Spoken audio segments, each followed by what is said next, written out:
ஆடி மாதத்தில் கொண்டாடப்படும் மிக அற்புத நாளாக ஆடித்தபசு காணப்படுகின்றது. ஆடித்தபசு விழாவானது மிகப்பெரிய வரலாற்றினை கொண்டதாக காணப்படுகின்றது. ஆடித்தபசு என்பது அம்பிகை சிவபெருமானை நோக்கி பல இடங்களில் தவமிருந்து பல வரங்களை பெற்றுள்ளால் அவ்வாறு அம்பிகை பெற்ற வரங்களுள் சிறப்பான வரம் அம்பிகையின் தவ வலிமை போன்றவற்றை போற்றி புகழும் ஒரு பண்டிகையே ஆடித்தபசு பண்டிகையாகும். சங்கரன் கோவிலிலே ஆடித்தபசுவானது விழாவாக சிறப்பாக கொண்டாடப்படுகிறது. சங்கரன் கோவிலில் பிரசித்தி பெற்றதொரு விழாவாக ஆடித்தபசு விழா காணப்படுகிறது. அதாவது ஹரியும் அரணும் ஒன்றே என உலகுக்கு உணர்த்த விரும்பிய கோமாதி அம்மன் அதன் பொருட்டு இறைவனை வேண்டி ஒற்றைக்காலில் தவமிருந்தாள். அவளது தவத்தில் மகிழ்ந்த சிவனார் சங்கர நாராயணராக காட்சியளித்தார். இந்த வைபவமே திருவிழாவாக கொண்டாடப்படுகிறது.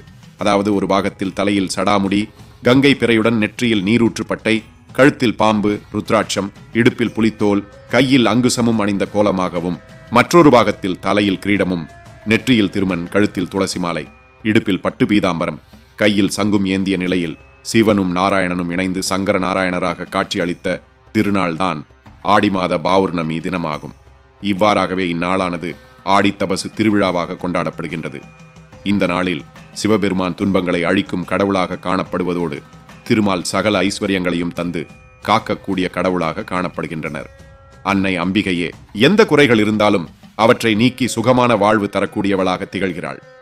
அந்த வகையில் இம்மூவருக்கும் உரிய நாளாகவே ஆடித்தபசுவானது காணப்படுகிறது.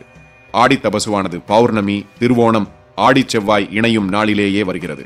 இந்நாளில் இயலுமானவர்கள் அருகிலுள்ள கோவிலுக்கு சென்று வழிபட்டு வர முடியும். அவ்வாறு இயலாதவர்கள் அருகிலுள்ள சங்கர நாராயணர் கோவில், சிவ விஷ்ணு கோவில்களுக்கு சென்று வரலாம். அவ்வாறு செல்ல முடியாதவர்கள் அருகில் உள்ள அம்மன் கோவிலிற்கு சென்று விளக்கு ஏற்றி வைத்து வழிபடலாம். ஆடித்தபசுவானது பௌர்ணமியுடன் இணைந்து வருவதால் இவ்வழிபாட்டினை மாலை 7 மணிக்கு பின்னர் செய்வது விசேஷமாகும். இந்நாளில் சத்யநாராயண பூஜையினை மேற்கொள்வது வறுமையை போக்கி அனைத்து விதமான செல்வங்களையும் அள்ளித்தரும்.